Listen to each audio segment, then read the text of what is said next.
Hello, and welcome to our Wednesday Bible study coming from Macedonia Baptist Church of Monroe, North Carolina. We're continuing our study in the book of James, and we're talking about a warning to the rich. It's coming from James chapter 5, verses 1 through 6.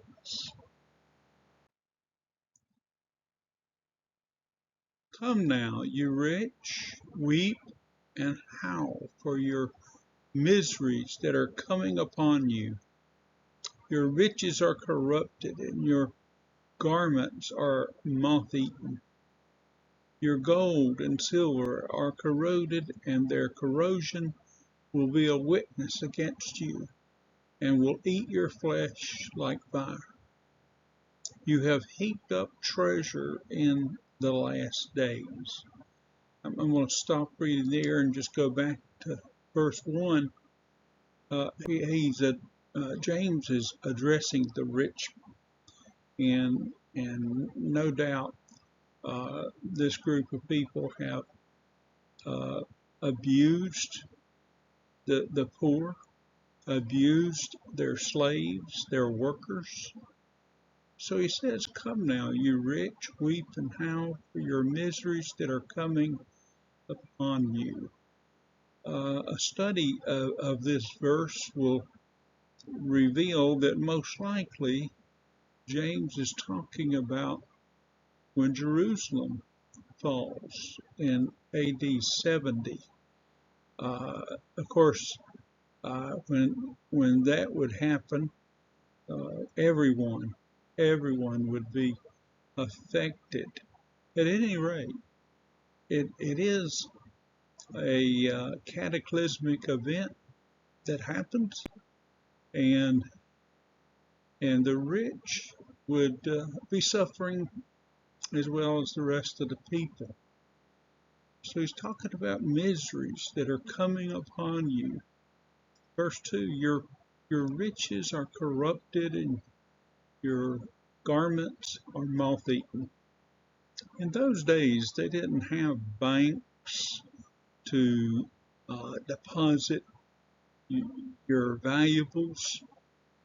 So the rich just had to keep their valuables in a place that was relatively safe from being robbed, but it might not be safe from things like dryness of air or humidity in the air and other factors. And we need to remember that their wealth wasn't just in gold and other precious metals, but they had spices that were very expensive, that had come from a long distance, and they had clothing that was always in style. Styles didn't change back then like they do now. So that's where you see the garments that are moth-eaten. Verse 3, your gold and silver are corroded. Over time, gold and silver just left in its own environment can develop a dark film over it, and it looks corroded, and it says, and their corrosion will be a witness against you and will eat your flesh like fire. Now, everything I've found on that part, James is not talking about their actual flesh burning like fire, but just the fact that their riches are corroded, and they're not going to be very happy about it. You have heaped up treasure in the last days. And of course, they were most likely thinking of the last days of judgment when the Lord would return, and so possibly they're thinking they could use those riches to help them live during that time. Uh, but also they might could use it to bribe officials. It's just no telling. Indeed, the wages of the laborers who mowed your fields, which you kept back by fraud, cry out.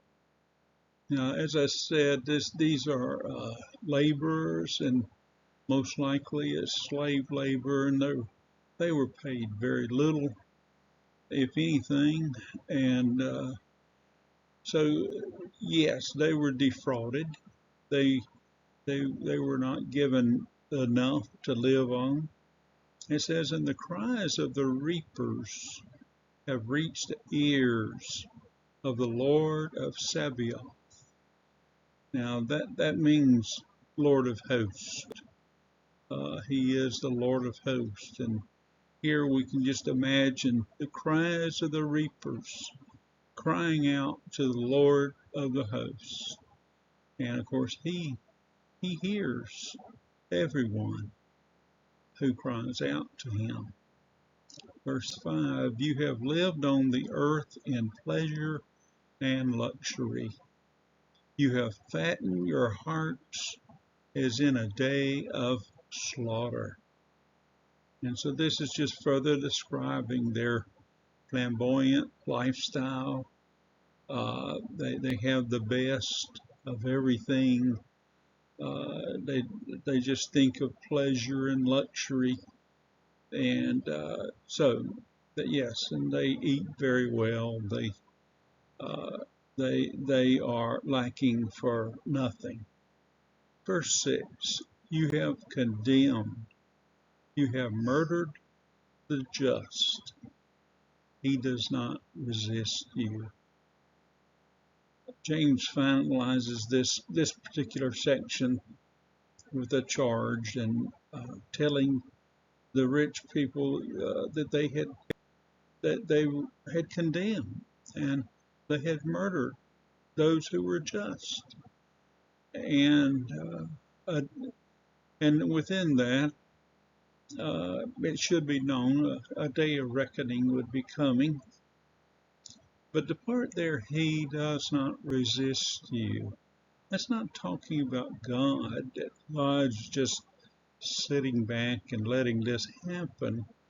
This is talking about the laborers. They don't resist.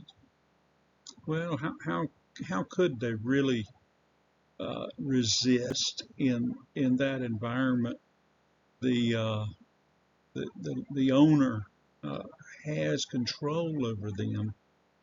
So the good part is they cry out to the Lord of hosts, and this just underlines the injustice that goes on in the world towards certain people. Over the ages, this has happened, and it still happens in our present day, uh, especially in many other countries around the world.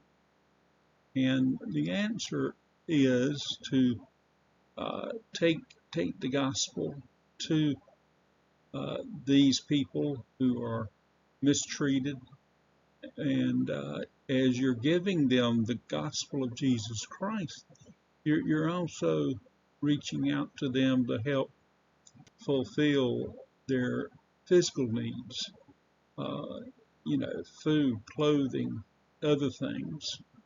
And there are many missionaries throughout the world who are ministering to that group of people today. So it's good that James is pointing this out. And there was an element of these rich people there, and he didn't let them get away with it. He is addressing them. I want to remind you about our service on Sunday morning, Macedonia Baptist Church, 10 a.m. And we hope you'll come and join with us in our worship service.